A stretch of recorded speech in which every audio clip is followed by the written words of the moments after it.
स्वागत करती हूँ आप सभी का अपने चैनल प्रभु कथा में और प्रार्थना करती हूँ अपने आराध्य से कि आप सभी को अपनी कृपा दृष्टि सदैव बनाए रखें। तो आज मैं अपने चैनल पे लेके आई हूँ आप सब के लिए होलिका दहन की कथा। आज मैं आप सबको सुनाऊंगी कि खुशियों की त्योहार होली, रंगों की त्योहार होली मनाई जाती है और उससे पहले होलिका दहन मनाया जाता है। और ये होलिका दहन क्यों मनाया जाता है? क्यों होलिका दहन हमारे लिए उतना ही ज़रूरी है मनाना जितना कि होली का पर्व। तो आज हम लोग अपनी कथा में मैं आप सबको सुनाऊंगी होलिका दहन की कथा। होलिका दहन क्यों विशेष है? होलिका दहन क्यों मनाया जाता है? तो आज कथा में सुनेंगे होलिका दहन की कथा।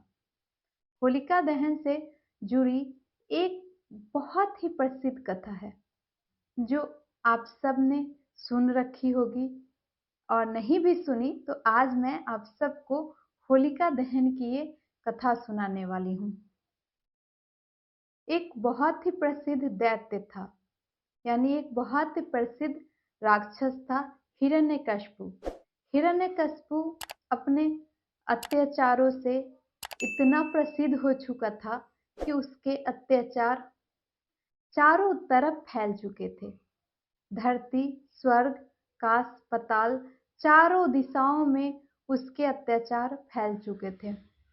उसने अपनी तपस्या से ब्रह्म देवता को प्रसन्न करके वरदान मांगा था कि उसको कोई ना मार सके। ब्रह्म देवता ने ये वरदान उसको दे दिया।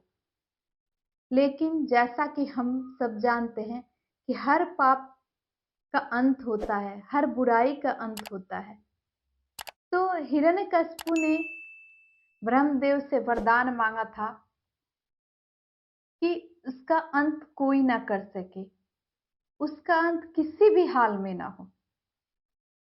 तो हिरण्यकशिपु जितना बड़ा दैत्य था, राक्षस था, जितना बड़ा क्रूर था, अत्याचारी था, उससे भी बड़ा विष्णु भक्त उसका पुत्र प्रहलाद था। प्रहलाद बहुत ही बड़ा विष्णु भक्त था। प्रहलाद के मन में, प्रहलाद के मुख पे, प्रहलाद के जुबान पे दिन रात श्री हरि नारायण का जप पूरे दिन रात करता रहता था। प्रहलाद नारायण भक्त था और ओम भगवते वासुदेवाय नमः का निरंतर जप करता रहता था। यूं तो वो एक दैत्य राक्षस हिरण्यकशिपु का पुत्र था, लेकिन उसके अंदर, उसके आत्मा के अंदर श्री हरि का निवास था। श्री हरि का, उसके आत्मा के अंदर श्री हरि स्वयं विराजमान थे। श्री हरि का उसके अंदर बहुत बड़ा कृपा था। यूं कहे तो भगवान श्री हरि ने ही प्रहलाद को हिरण्यकशिपु के घर भेजा था ताकि उस दुष्ट का अंत हो सके। तो प्रहलाद श्री हरि का भक्त था, नारायण का भक्त था। इस बात से हिरण्यकशिपु को बहुत दुख होता था कि जहां पूरे राज्य में, पूरे चारों दिशाओं में लोग उससे डरते थे, लोग उसके नाम का जय जयकार करते थे, वहीं उसका पुत्र प्रहलाद जो था वो श्री हरि का भक्त था, भगवान नारायण का भक्त था, विष्णु का भक्त था। इस बात से वो अत्यंत क्रोधित रहता था। उसने प्रहलाद को बहुत बार समझाया कि तुम मेरी भक्ति करो, मेरी पूजा करो, मेरा नाम जपो, मुझसे बड़ा इस दुनिया में कोई नहीं है। लेकिन भक्त प्रहलाद, श्री हरि भक्त प्रहलाद उसकी बात नहीं सुनता था। प्रहलाद ने अपने पिता को समझाने की बहुत कोशिश की कि आप भी श्री हरि नारायण की भक्ति करो, आप भी उनकी भक्ति करो। प्रभु हर किसी को अपने शरण में ले लेते हैं, नारायण हर किसी को अपने शरण में रखते हैं। लेकिन हिरण्यकशिपु अपने घमंड में, अपने शक्ति के घमंड में इतना मदहोश था, इतना चूर था कि वो किसी की बात नहीं सुनता था। वो अत्यंत क्रोधित रहता था। इसी क्रोध में आके उसने अपने पुत्र प्रहलाद पे बहुत बार उसको जान से मारने की कोशिश की, उसको मृत्यु दंड देने की कोशिश की, यहाँ तक कि सांपों से कटवाया, उसे तलवार से नष्ट करना चाहा। बहुत ऐसी सारी चीजें की जिससे प्रहलाद को मृत्यु प्राप्त हो जाए, प्रहलाद का अंत हो सके और वो श्री हरि का नाम ना ले, वो विष्णु भगवान का नाम ना ले, विष्णु भगवान के नाम से, श्री हरि के नाम से दूर जा सके। लेकिन जैसा कि हम सभी जानते हैं कि जिस पे कृपा हो हरि की, उसका तो कोई कुछ नहीं बिगाड़ सकता। उसी तरह विष्णु भक्त प्रहलाद पे श्री हरि नारायण की कृपा थी और हिरण्यकशिपु जैसा दैत्य उसका कुछ नहीं बिगाड़ सकता था। जब हिरण्यकशिपु की तमाम कोशिशें, उसकी बहुत प्रयासें सफल नहीं हो पाई, तब हिरण्यकशिपु ने अपनी बहन होलिका को बुलाया। हिरण्यकशिपु की बहन होलिका को यह वरदान था कि वो अग्नि में नहीं जल सकती है।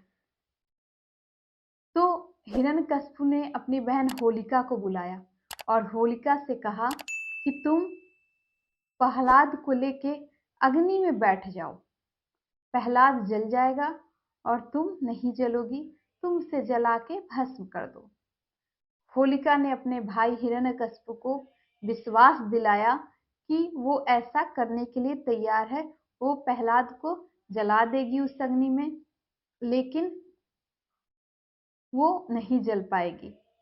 इसी विश्वास के साथ अग्नि की चिता सजाई गई, लकड़ियों से बहुत बड़ा चिता सजाया गया और होलिका अपने भतीजे यानी हिरण्यकशिपु के पुत्र प्रहलाद को लेके अपने गोद में उस चिता पे बैठ गई और बैठने के बाद उस चिता में, उस लकड़ी के चिता में अग्नि लगाई गई। जब अग्नि लगाई गई तो होलिका बहुत हंस रही थी, बहुत खुश थी। उसे ऐसा लगा कि आज तो प्रहलाद का अंत हो जाएगा, आज श्री हरि के इस भक्त का, नारायण के इस भक्त का अंत हो जाएगा। लेकिन उसका कुछ नहीं होगा, क्योंकि उसे तो वरदान है। वो भी अपने घमंड में, अपने शक्तियों के घमंड में बिल्कुल नासमझ बन चुकी थी। और जैसे ही अग्नि तेज हुई, वैसे ही होलिका खुद जलने लगी और प्रहलाद को कुछ नहीं हुआ। प्रहलाद दोनों हाथ जोड़े श्री हरि नारायण का स्मरण करते हुए उस अग्नि में बैठे हुए थे और होलिका जल रही थी। होलिका ने चिल्लाना शुरू किया। जब उसके भाई ने देखा कि होलिका जल रही है तो वो आश्चर्यचकित हो गया। होलिका ने ब्रह्मा जी का आवाहन किया। उसने ब्रह्मा जी को बुलाया और पूछा कि हे प्रभु, मुझे तो वरदान था कि मैं नहीं जल सकती, मैं कैसे जल गई? ब्रह्मा जी ने कहा, तुम्हें इस चीज का वरदान था कि तुम किसी अच्छे कार्य को करने जाओगी तो नहीं जल पाओगी, अग्नि से तुम्हें कोई खतरा नहीं है। लेकिन तुम तो स्वयं नारायण भक्त प्रहलाद को जलाने चली थी, तुम तो स्वयं भक्त को, एक भक्त को भगवान से दूर करने चली थी। तुम्हारा अंत तो निश्चित था। और इसके साथ ही होलिका उसी अग्नि में जल के भस्म हो गई। बुराई उसी अग्नि में जल के भस्म हो गई। बुराई का अंत हो गया और हरि भक्त, श्री नारायण भक्त प्रहलाद बिल्कुल ठीक उस अग्नि से बाहर निकले। तो नारायण भक्त प्रहलाद को कुछ नहीं हुआ, होलिका उसका कुछ बिगाड़ नहीं पाई और होलिका उस अग्नि में जल गई। बुराई उस अग्नि में जल गई, होलिका के साथ बुराई उस अग्नि में जल गया। हिरण्यकशिपु का घमंड उस अग्नि में जल गया। बहुत सारी चीजें जो अपने साथ वो घमंड में रखा था, अपने शक्तियों का घमंड, उस अग्नि में जल गया। और भगवान ने उसे एहसास दिलाया कि बुराई चाहे कितनी भी बड़ी हो, उसका अंत जरूर हो जाता है। तो इस तरह होलिका का नाश हुआ। और इस तरह होली के एक दिन पहले होलिका ने अपने भाई के पुत्र को जलाना चाहा था और उसी दिन उसका अंत हुआ था। तब से हम होलिका दहन का पर्व मनाने लगे और होलिका दहन का यह पर्व बुराई का अंत का पर्व है, घमंड के अंत का पर्व है।